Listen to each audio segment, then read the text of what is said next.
ಮೊನ್ನೆ ಯಾರೋ ಒಬ್ಬ ಹೇಳ್ತಿದ್ದಂತೆ, ಒಬ್ಬ ಬಹಳ ಮುಸಲ್ಮಾನ್ ಬೆಸ್ಟ್ ಫ್ರೆಂಡ್ ಇದ್ದ, ಅವ ಹಿಂದೂ ಫ್ರೆಂಡ್ ಹತ್ರ ಹೇಳ್ತಿದ್ದಂತೆ, ಇವತ್ತು ನಮ್ಮ ಮಸೀದಿಲಿ ಒಂದು ಹೊಸ ವಿಷಯ ಹೇಳಿದ್ರಪ್ಪ. ಏನು ಅಂತ ಕೇಳಿದ್ನಂತ, ಬಹಳ ಗಳಸ್ಯ ಕಂಠಸ್ಯ.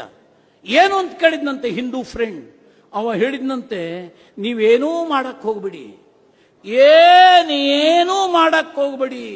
ಮನೆ ಶಟ್ರ್ ಕಟ್ತಾರೆ, ಬಿಲ್ಡಿಂಗ್ ಮಾರ್ವಾಡಿ ಕಟ್ತಾನೆ, ಅವ ಅದನ್ನ ಕಟ್ತಾನೆ, ಇವ ಸ್ಕೂಲ್ ಕಟ್ತಾನೆ, ರಾಜಕಾರಣಿ ದುಡ್ಡು ಮಾಡಿ ದೊಡ್ಡ ದೊಡ್ಡ ಬಿಲ್ಡಿಂಗ್ ಕಟ್ತಾನೆ. ನೀವೇನು ಮಾಡಕ್ ಹೋಗ್ಬೇಡಿ, ನೀವು ಬರೀ ಮಕ್ಕಳನ್ನು ಹುಟ್ಟಿಸಿ ಸಾಕು. ಅವರಿಗೆ ಸಂತಾನವೇ ಇಲ್ಲ, ನಿಮ್ಮ ಸಂತಾನವೇ ನಾಳೆ ದೇಶವನ್ನು ಆಳ್ತದೆ ಅಂತ ನಮ್ಮ ಮುಲ್ಲಾ ಹೇಳಿಬಿಟ್ಟಿದ್ದಾನೆ ಅಂತೇಳಿ ಮುಸ್ಲಿಂ ಫ್ರೆಂಡ್ ಹಿಂದೂ ಫ್ರೆಂಡಿಗೆ ಹೇಳಿದ್ನಂತೆ. ಇದು ಜೋಕಲ್ಲ, ಇದು ಜೋಕಲ್ಲ. ನಮಗೆ ಮಕ್ಕಳೇ ಬೇಡ,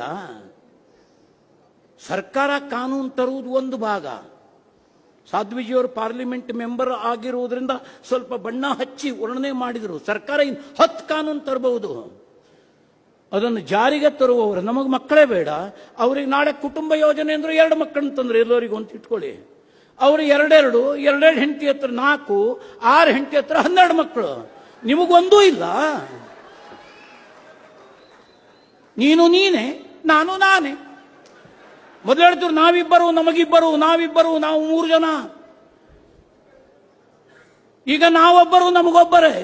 ಈಗ ಹೊಸ ಟ್ರೆಂಡ್ ಹೊರಟಿದೆ, ನಿನಗೆ ನೀನೇ, ನನಗೆ ನಾನೇ, ಲಿವಿಂಗ್ ಟುಗೆದರ್ ಅಂತೆ. ಈ ರೋಗಕ್ಕೆ ಮದ್ದುಂಟಾ? ಅರೇ, ಒಂದು ಮಗುವನ್ನ ಇಟ್ಕೊಂಡಿರೋರು ಹಣೆ ಬರ ಕೇಳ್ತೀರಾ ನೀವು? ಆಕ್ಸಿಡೆಂಟಲ್ ಸತ್ತ ಉಡುಪಿಯಲ್ಲಿ, ಜೀವನ ಪರ್ಯಂತರ ಒಂದು ಮಗುವನ್ನು ಹೆತ್ತ ಅಪ್ಪ ಅಮ್ಮ ಕಣ್ಣೀರು ಹಾಕ್ತಾ ಇದ್ದಾರೆ. 2 ಮಕ್ಕಳನ್ನ ಹೆತ್ತವ್ರ ಪಾಡಿ ಏನಿದೆ?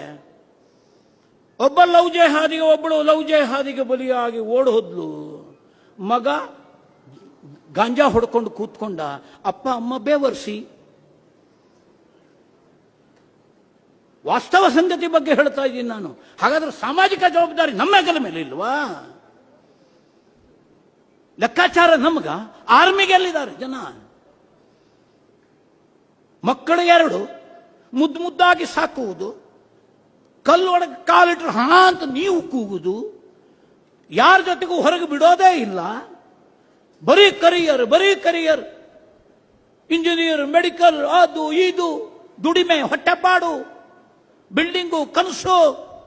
ಆರ್ಮಿಗೆ ಯಾರು ಬರಬೇಕು? ದೇಶ ಸುರಕ್ಷಿತವಾಗಿ ಇದ್ರೆ ನಿನ್ನ ಸಮಾಜ ಸುರಕ್ಷಿತ. ಕಾಮನ್ ಸೆನ್ಸ್, ವರ್ಣನೆ ಮಾಡೋದು ಬೇಡ. ನಿನ್ನ ಮನೆ ಸುರಕ್ಷಿತವಾಗಿರ್ಬೇಕಾ? ನಿನ್ನ ದೇಶ ಸುರಕ್ಷಿತವಾಗಿರ್ಬೇಕು. ದೇಶ ಸುರಕ್ಷಿತವಾಗಿರ್ಬೇಕಾದ್ರೆ ಗಡಿ ಕಾಯುವುದಕ್ಕೆ ಆರ್ಮಿ ಬೇಕು. ಮಕ್ಕಳನ್ನೇ ಹುಟ್ಟಿಸೋದಿಲ್ಲ ನಾವು. ನಮಗೆ ಮಕ್ಕಳೇ ಬೇಡ, ಗಡಿ ಸುರಕ್ಷಿತವಾ? ಆರ್ಮಿಗೆ ಯಾರು ಸೇರ್ತಾರೆ? ಇನ್ಫಿಲ್ಟ್ರೇಷನ್. ಸರ್ಕಾರಿ ನೌಕರಿಯಲ್ಲಿ, IAS ಜಾಗದಲ್ಲಿ, IPS ಪೋಸ್ಟ್ನಲ್ಲಿ ಮುಸಲ್ಮಾನರನ್ನು ನುಸುಳ್ತಾ ಇದ್ದಾರೆ. ಪ್ರತಿ ವರ್ಷ UPSC ರಿಸಲ್ಟ್ ನೋಡಿ ನೀವು. ಇನ್ಫಿಲ್ಟ್ರೇಷನ್, ಇಸ್ಲಾಮೀಕರಣದ ಯುದ್ಧದ ಮತ್ತೊಂದು ಭಾಗ ಅದು. ಜುಡಿಷಿಯರಿಯಲ್ಲಿ ನುಗ್ಗೋದು, ನುಸುಳೋದು. ನಮ್ಮ ಹತ್ರ ಮಕ್ಕಳೇ ಇಲ್ಲ, ಆರ್ಮಿಗೆ ಹೋಗೋದೇ ಇಲ್ಲ. ಆರ್ಮಿಗೆಲ್ಲ ಅವರೇ. ಏನಾಗಬೇಡ ಅನಾಹುತ. ವಿಜಯನಗರದ ಸಾಮ್ರಾಜ್ಯದ ಪತನ ಇದೆಯಲ್ಲ, ವಿಜಯನಗರದ ಸೇನೆಯ ಸೇನಾಧಿಪತಿ ಒಬ್ಬ ಮುಸಲ್ಮಾನ್, ಮಲ್ಲಿಕಾಫರ್. ಬಿಜಾಪುರದ ಸುಲ್ತಾನನ ಜೊತೆಗೆ ಯುದ್ಧ ಪ್ರಾರಂಭ ಆದಾಗ ಇಡೀ ವಿಜಯನಗರದ ಆರ್ಮಿ ಸೇನೆ ಬಿಜಾಪುರ ಸುಲ್ತಾನನ ಜೊತೆಗೆ ಸೇರಿಕೊಟ್ಟು ಬಿಡ್ತು. ವಿಜಯನಗರದ ಸೇನೆ ದಿಕ್ಕಾಪಾಲಾಗಿ ಓಡಿ ಹೋಯಿತು. ವಿಜಯನಗರದ ಪತನ ಆಯಿತು. ಇದರಿಂದ ಪಾಠ ಏನು? ಸಾಕೋದು ನಾವು.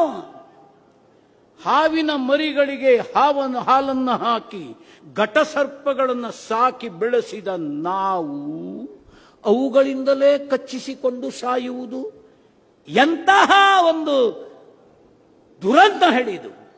ಇದನ್ನು ಬದಲಾಯಿಸಬೇಕು, ಇದನ್ನು ಬದಲಾಯಿಸಬೇಕು. ಹೂವು, ಹಣ್ಣು, ತರಕಾರಿ ಬೆಳೆಯುವವ ಹಿಂದೂ, ಖರೀದಿಸುವ ಗ್ರಾಹಕ ಹಿಂದೂ, ಬುಟ್ಟಿ ತೆಗೆದು ಪಕ್ಕದಲ್ಲಿ ಇಡುವವ ಜೇಹಾದಿ. ಸಾಕೋದು ನಾವೇ, ತಳವಾರಿಗೆ ದುಡ್ಡು ಕೊಡೋದು ನಾವೇ, ಆ ಚಾಕು, ಆ ಚೂರಿ, ಆ ಬಾಂಬು ಮಾಡೋದಕ್ಕೆ ದುಡ್ಡು ಕೊಡೋರು ನಾವೇ. ಸಾಧನೆ ಮಾಡಿ ಭಯೋತ್ಪಾದನೆಯ ಕೃತ್ಯವನ್ನು ಯಾವನ ಒಬ್ಬ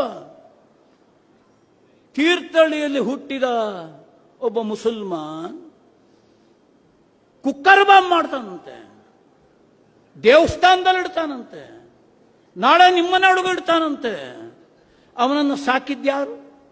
ಅವನನ್ನು ಬೆಳೆಸಿದ್ಯಾರು? ಮಲೆನಾಡಿನಲ್ಲಿ ಸಾಕ್ತಿರುವುದು ಯಾರು? ಅಕ್ಕಲ್ ಬೇಕಲ್ಲ. ಏನು ಮಾಡಬೇಕು, ಏನು ಮಾಡಬಾರದು, ಶತ್ರುಗಳನ್ನು ಸಾಕುವ ಪಾಪವನ್ನು ಮಾಡಿ ಅವರ ಕತ್ತಿಯಿಂದಲೇ ಸಾಯುವಂತಹ ದುರಂತಕ್ಕೆ ಒಳಗಾಗುವ ಹಿಂದೂ ಸಮಾಜವನ್ನ ನಾನು ಏನಂತ ಕರೀಲಿ? ಒಮ್ಮೆ ಮೊಳಕಾಲ್ಮೂರಿನಲ್ಲಿ ರಾಮಜ್ಯೋತಿಯ ಸಂದರ್ಭದಲ್ಲಿ ಒಂದು ಗಲಭೆ ಆಯಿತು. ಆ ಗಲಭೆಯಲ್ಲಿ ಒಬ್ಬ ಡಾಕ್ಟರ್ ತಲೆ ಹೊಡಿತು, ಕಲ್ಲಲ್ಲಿ ಪೆಟ್ಟು ಬಿತ್ತು.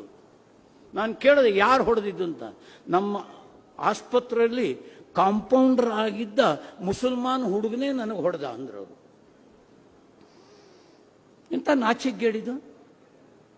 ಹಿಂದೂ ಅನ್ನುವುದು ಘೋಷಣೆ ಅಲ್ಲ, ಹಿಂದೂ ಅನ್ನುವುದು ಘೋಷಣೆ ಅಲ್ಲ, ಹಿಂದೂ ಅನ್ನುವುದು ಆಚರಣೆ. ಹಿಂದೂ ಅನ್ನುವುದು ಆಚರಣೆ. ನಮ್ಮ ಕತ್ತನ್ನೇ ಸೀಳುವಂತಹ, ನಮ್ಮ ಮನೆಯನ್ನೇ ಸುಡುವಂತಹ, ನನ್ನ ಅಕ್ಕ ತಂಗಿಯರನ್ನೇ ಕೊಲ್ಲುವಂತಹ, ನಮ್ಮ ತಲೆಯನ್ನೇ ಕತ್ತರಿಸುವಂತಹ ಮತಾಂಧ ರಕ್ಕಸರನ್ನ ಸಾಕುವ ಪಾಪದಿಂದ ಈ ಹಿಂದೂ ಸಮಾಜ ಅರ್ಧ ಹಿಂದಕ್ಕೆ ಸರಿರಿ. ಇದು ನಮ್ಮ ಮೊದಲನೆಯ ಗೆಲುವು, ಇದು ನಮ್ಮ ಮೊದಲನೆಯ ಗೆಲುವು. ವಿಷ ಸರ್ಪಕ್ಕೆ ಹಾಲನ್ನು ಉಣ್ಣಿಸುವುದನ್ನ ಮೊದಲು ನಿಲ್ಲಿಸಿ. ಹಾವು ತನ್ಪಾಡಿಗೆ ತಾನೇ ಸತ್ತು ಹೋಗ್ತದೆ, ಅದು ನಿಮ್ಮನ್ನು ಕಚ್ಚುವ ಪ್ರಮೇಯವೇ ಬರುವುದಿಲ್ಲ. ದಾರಿ ಹುಡುಕಬೇಕು. 10 ಹಾದಿಗಳಿದೆ. ಭಾರತದ ಇಸ್ಲಾಮೀಕರಣದ ಯುದ್ಧವನ್ನ ಮೆಟ್ಟಿ ನಿಲ್ಲುವುದಕ್ಕೆ ಅಕಸ್ಮಾತ್ ದಾರಿ ಇಲ್ಲದೆ ಇದ್ರೆ ದಾರಿ ಹುಡುಕಬೇಕು. ಲ್ಯಾಂಡ್ ಜೇಹಾದ್ ಅಂತೆ. ಭಾರತದ ಇಸ್ಲಾಮೀಕರಣಕ್ಕಾಗಿ 10 ಯುದ್ಧಗಳಂತೆ.